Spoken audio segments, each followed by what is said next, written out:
Hello guys, this is Veera. Welcome back to my channel. Recently I have made a program to solve problems using Nernst equation, and in this video I am going to explain it. So if you are a class 12 student like me, you would have learnt about Nernst equation and would have solved three types of sums using the equation. First type is finding the E cell value, then finding concentration of non-solid product, and lastly finding the concentration of non-solid reactant. My program is very versatile as it can find either of the three values according to user choice. Now let me walk you through the code. In the equation, almost most of the values will be in decimal, and hence I used float data type throughout the program. So first I have informed the user to enter 0 for unknown value. I have done this so that I can easily identify the unknown value and proceed to calculate it. Then I have requested the user to enter all the known values. After this, I proceed to detect the unknown value. This can be done easily as the user would have entered 0 for the unknown value. After detecting the unknown value, I have passed all the known value to a specific function which would return the required result. For further explanation, I will use two examples. In the first example, we are given the values of E0 cell, number of electrons transferred, and concentration of non-solid product and concentration of non-solid reactant. In this case, as the value of E cell is unknown, the user would have entered 0 for it. With this knowledge, I am using an if loop to detect it. Once verified, I am passing all the known value to a function where the value of E cell is calculated and returned. Inside the function, I have applied the general Nernst equation, which is E cell is equal to E naught cell minus 0.0591 by number of electrons transferred multiplied by log to the base 10 of concentration of product to the power of number of atoms by concentration of reactant to the power of number of atoms. To use the log 10 statement, we are supposed to use the CMath header file. After calculation, I am storing the value in a variable called E, and then I am returning it the return statement. This function is the simplest of the three functions. Now I will plug in all the value and check if the answer is right.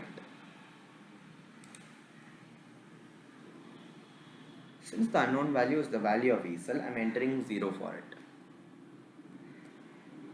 E naught cell 0.78 electrons transferred to 0.01 131. We get the result to be 0.853 and it is the right answer. Now let us get into the second example, which will explain the other two functions. In this example, we are asked to find the concentration of non-solid reactant. Like before, I am using an if loop to verify that, and then I have passed all the given values to a specified function which will return the required result.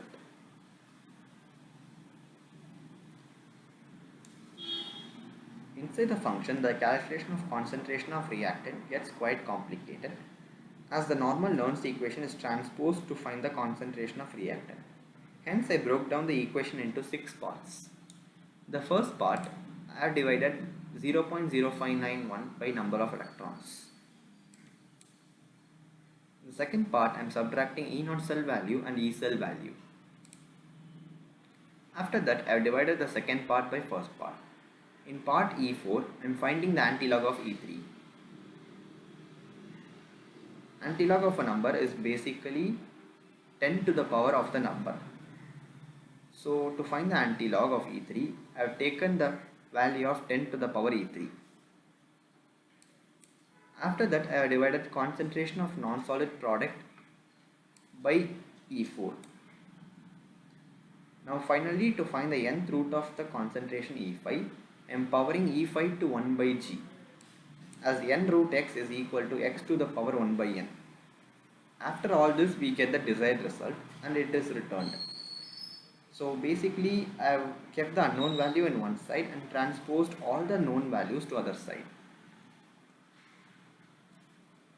For calculating the concentration of product, the function is almost similar, as the E5 part alone is quite altered. Before we divided concentration by E4, but here we divide E4 by concentration. This is the only difference. Now let me plug in all the values and check the answer.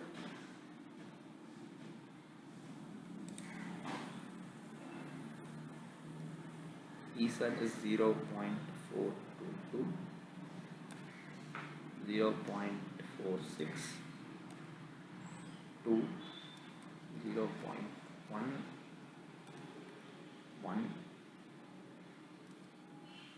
Since the value of non-solid reactant is unknown, I am entering 0 for it.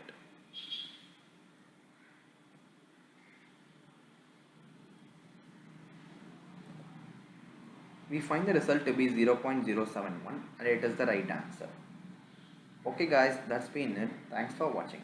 If you liked the video, make sure you smash that like button. Also, if you have found any mistake, feel free to write about it in the comment section. Bye.